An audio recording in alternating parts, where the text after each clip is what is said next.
कर दिया। तो भगवान कहते हैं सुन सबरी, प्रथम भक्ति संतन कर संगा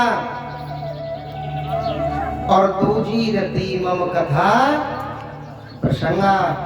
ये मैं नहीं कह रहा हूं, ये रामायण कह रही है, पढ़ो रामायण में। नवदा भक्ति समझा रहे हैं भगवान। हे सबरी, मैं तुझे 9 प्रकार की भक्ति बता रहा हूं।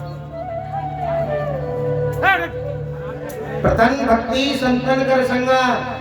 पहला भक्त वो है मेरा प्यारा जो साधु संतों की, ब्राह्मणों की संगति करता है, उनकी सेवा करता है। दूजी रति मम कथा प्रसंगा। दूसरी भक्ति भक्तनी मेरी ये भक्त वो है जो मेरी कथा में जाकर के सम्मिलित हो जाए, मेरी कथा को जाकर के सुने, वो है मेरा भक्त।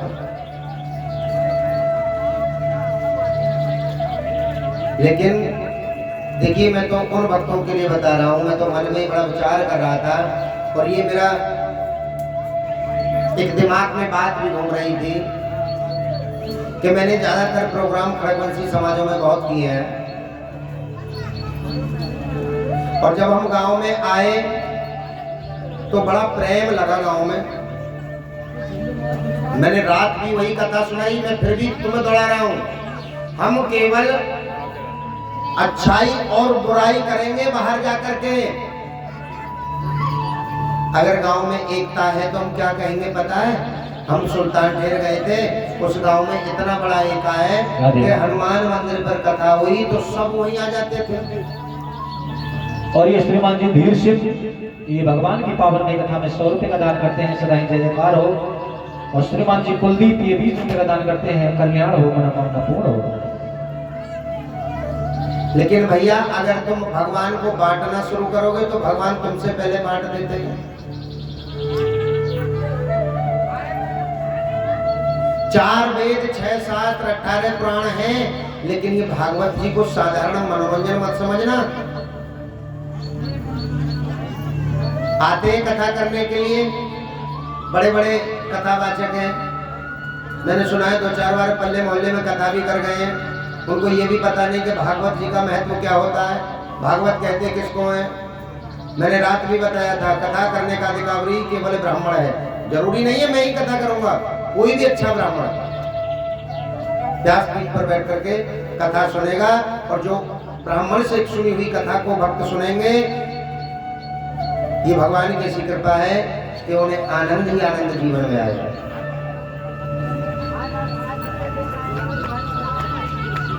लेकिन ये भी मैंने सुना है, मेरे पास आज ही फोन आया था, एक कोई सतवीर है कथावाचक, वो पल्ले मोहल्ले में कथा करके गए हैं, सतपाल जी। वो कह रहे थे कि महाराज जी मैंने सुना है तुम सुल्तान ढेर में कथा कर रहे हो। मैंने बिल्कुल कर रहे हैं। बोले कहाँ कर रहे हो? मैंने कहा हनुमान मंदिर में।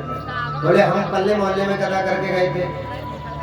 हमने पूछा कैसे करके गए थे? बोले कथा की थी महाराज। हमने पूछा मैंने कैसे हो गए, खुश होके गए, दुखी होके गए? बोले महाराज बहुत अच्छा सहयोग मिला। तो हमने कहा भाई कोई बात नहीं, हमने तो कथा शुरू की है भगवान के ऊपर, हम भी विश्वास पर आए हैं।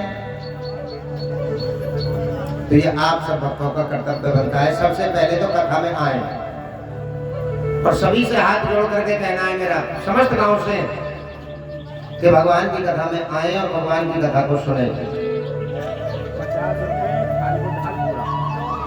और ये श्रीमान जी भूरा जी ख्यालीपुर ढाल से भूरा जी 50 रुपए भगवान की पावन कथा में दान करते हैं, सदा ही जय जयकार हो। देखिए यहाँ तक कि हमारे शास्त्रों में ऐसा नहीं लिखा कि हम मनोरंजन करें कथा में, लेकिन आपके मनोरंजन के लिए हमने झांकी वाले भी बुलवा लिए हैं और वो ठीक 1 घंटा में आपके बीच आ जाएंगे। शंकर पार्वती की झांकी, बहुत सुंदर झांकी है, केवल आपके मनोरंजन के लिए। बाकी भागवत जी में देखिए जब कथा सुनने आते हैं ना भक्त, तो उनके हर प्रकार के मन होते हैं। कोई तो आते हैं कि ढोलक बड़ी अच्छी बज रही है, कोई देखते हैं चिमटा वाले चिमटा बहुत अच्छा बजा रहे हैं, कोई देखते हैं पंडित जी महाराज बड़े बड़े सुंदर भजन सुना रहे हैं। और कोई कहते हैं गुरु जी कथा बहुत अच्छी सुना। सबके मन होते हैं, अगर हम सबके मन के विचारों को नहीं पढ़े तो फिर हम कथा में फेल हो जाएंगे, इसलिए सबके मन की सुननी पड़ती है।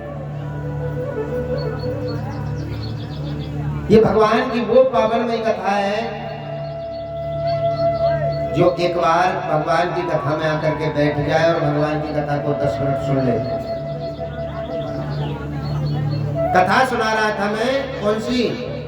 एक सेठ जी थे, उनके पास बहुत धन संपत्ति। अब कहने लगे भाई एक बात बताओ, ऐसा भी कोई उपाय है जिससे कि ये धन संपत्ति मेरे साथ चली जाए? बड़े बड़े त्रिकालदर्शी पंडितों को बुलाया, संतों को बुलाया, पूछा भाई महाराज ये बताओ ऐसा हो सकता है कि धन संपत्ति लेकर मैं साथ जाऊं? अच्छा ये बताओ कभी धन संपत्ति किसी के साथ गई हैं? अब वो बोले यार ऐसा क्या करूं मैंने इतना मेहनत की है। अब बड़े बड़े संत ब्राह्मण बुलाए लेकिन सब फेल हो गए। एक महात्मा जी आए, भैया बिछा लो पाल। हाँ जी ये पाल बिछा लो। एक महात्मा जी आए, महात्मा जी बोले तुम्हारी समस्या क्या है? बोले है समस्या ये है कि मैंने अरबों की संपत्ति है मेरे पास, ये बताओ कि जाए तो जाए कैसे? बोले एक बात बता, तुम वहां अपनी संपत्ति को ले जाना चाहते हो? बोले हाँ। आपको उदाहरण देने लगे महात्मा जी, और मैं तुमको उदाहरण दे रहा हूं संपत्ति कैसे चली जाएगी। देखिए एक आप 100 का नोट ले लीजिए, 100 का नोट क्या अमेरिका में 100 रुपए में चलेगा? जवाब दो। तुम्हें तो पता ही नहीं गुरु जी कहाँ से रहता है। नहीं चलेगा, क्यों? वहाँ पैसा नहीं चलता है, अमेरिका में डॉलर चलते हैं। महात्मा जी ने कहा अरे मूर्ख तू ये बता तेरे हिंदुस्तान में पैसा दूसरे देश में नहीं चल सकता विश्व में, तो भगवान के यहाँ कैसे संपत्ति चली जाएगी? हाँ एक उपाय बताता हूँ। कौन सा? यही पैसा धन संपत्ति।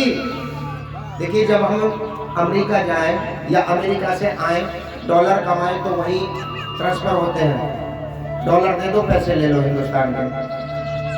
अब महात्मा जी ने कहा एक उपाय है। बोले कौन सा? जितनी तेरी धन संपत्ति है अपने जीते जी गरीबों को भोजन खिला, गरीबों को दान कर, ब्राह्मणों को भोजन खिला दान कर, किसी गरीब की शादी में कन्यादान कर, कहीं कथा चल रही हो कथा सुन, भंडारे में दान कर। यानी ऐसे पुण्य कर्म कर जो तू यहाँ 1 लाख रुपया खर्च करेगा, ये हमारे शास्त्र कहते हैं वहाँ 4 लाख गुना खर्च जुड़ जाते हैं। बोले गोविंद भगवान की। अगर यहाँ तुम 1 रुपया दान करते हो ना भगवान के खाते में, तो वहां 4 गुना चौगने पैसे लिखे जाते हैं। इतनी महिमा है। बार बार हम दान की क्यों कहते हैं? दान करो दान करो दान करो। अन्नदान की कथा मैंने रात बताई तुम्हें, पूर्वजों को भोजन मिलता है ब्राह्मणों को दान करने से। जो हम कथा में लेके जाते हैं, जो हमारे पूर्वज हैं उनको दान मिलता है, भोजन मिलता है। जो अन्न लेके आते हैं अपने घर से, देखो ये भी खाली हाथ चली आ रही है। माइक की आवाज तो पहुंच रही होगी वैसे। गुरुजी अन्न क्यों मंगा रहे हैं? सभी को लाना चाहिए अन्न। हम दान की क्यों कहते हैं बार बार? देखिए आपके देने से हमारा भला नहीं होगा। भला कब होगा? जब मेरे ठाकुर जी कृपा करेंगे।